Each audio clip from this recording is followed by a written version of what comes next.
awal ini ada beberapa nih hal yang ingin saya tanyakan kepada Pak Andi sebagai coach ya, berkenaan dengan kompetensi coach. Oke, pada pertemuan ini ada beberapa rubrik yang akan ingin saya amati, Pak ya.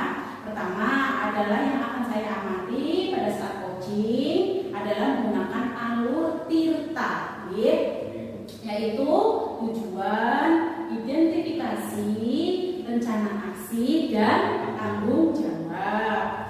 Dan selanjutnya adalah kompetensi yang dimiliki oleh coach. Oke, kalau boleh tahu Pak Andi gitu ya, kompetensi apa sih yang akan Pak Andi kembangkan pada kegiatan coaching pada hari ini? Kompetensi yang akan saya kembangkan itu adalah kehadiran penuh. Oke. Kemudian mendengarkan aktif ya, dan mengajukan pertanyaan yang berbobot. Oke, baiklah. Berarti ada 3 kompetensi coaching. Oke, yang akan Bapak kembangkan dalam proses coaching kali ini ya Pak ya.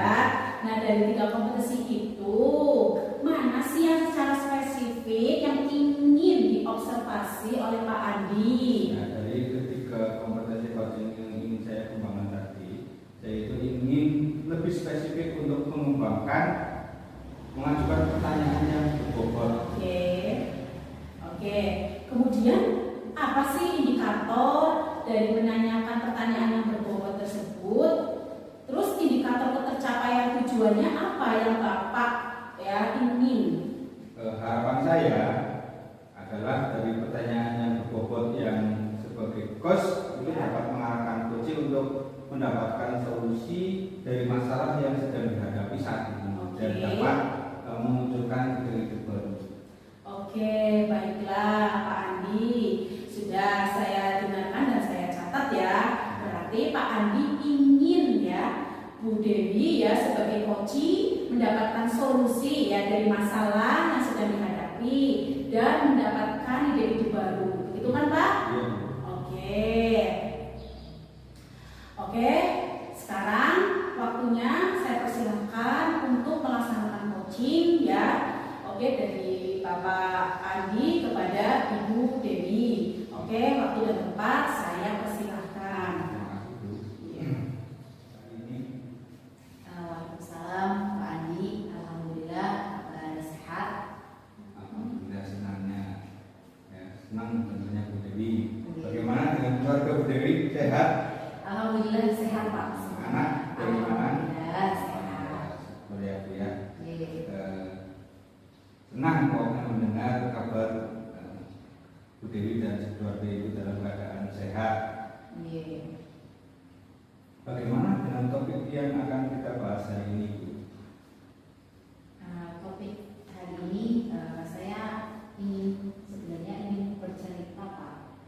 Saya punya masalah ya tentang murid saya dalam pembelajaran itu, mereka ada beberapa yang pasif seperti itu Pak. Bagaimana perasaan Bu Dewi saat melihat murid-murid Bu Dewi yang pasif di kelas, Bu?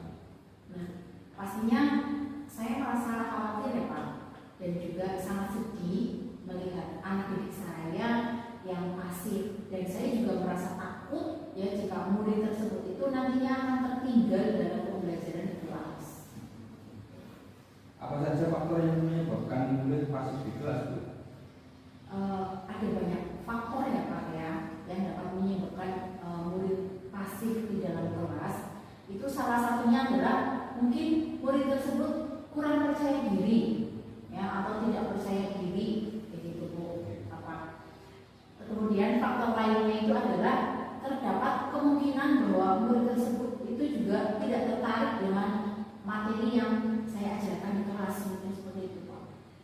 Terus bagaimana Bu kira-kira kondisi belajar murid di rumah, Bu? Ya, kalau mengenai kondisi belajar murid di rumah, saya pernah menemui orang tua murid Pak.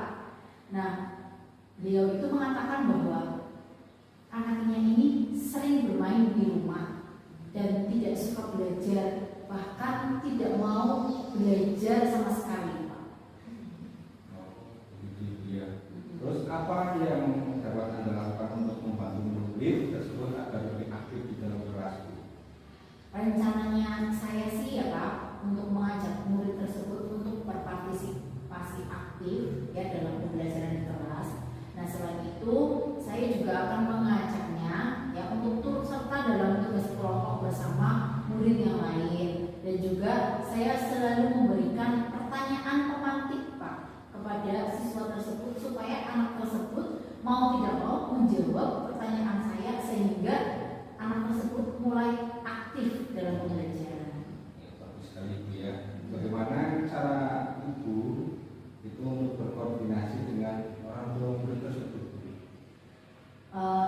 Saya akan menjadwalkan pertemuan rutin ya Pak untuk membahas perkembangan belajar murid dengan Pak. Oke, assalamualaikum Pak Andi. Waalaikumsalam Bu. Oke, alhamdulillah Pak Andi sudah melakukan kegiatan coaching dengan Ibu Dewi.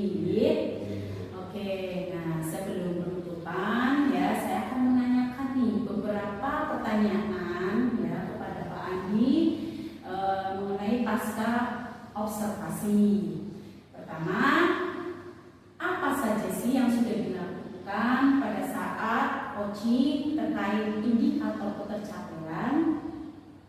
Saya sudah melakukan coaching dengan menggunakan alur Tirta, yaitu tujuan, identifikasi, rencana aksi, dan tanggung jawab, sehingga alur tersebut dapat menceritakan masalah dan menemukan solusi dari permasalahan coaching. Begitu Bu. Oke, Pak Andi, bagus sekali. Menurut saya proses coaching ya Pak Andi dengan Bu Dewi sudah berjalan dengan sangat baik ya. Proses alurnya juga sudah berjalan sesuai dengan alur Tirta.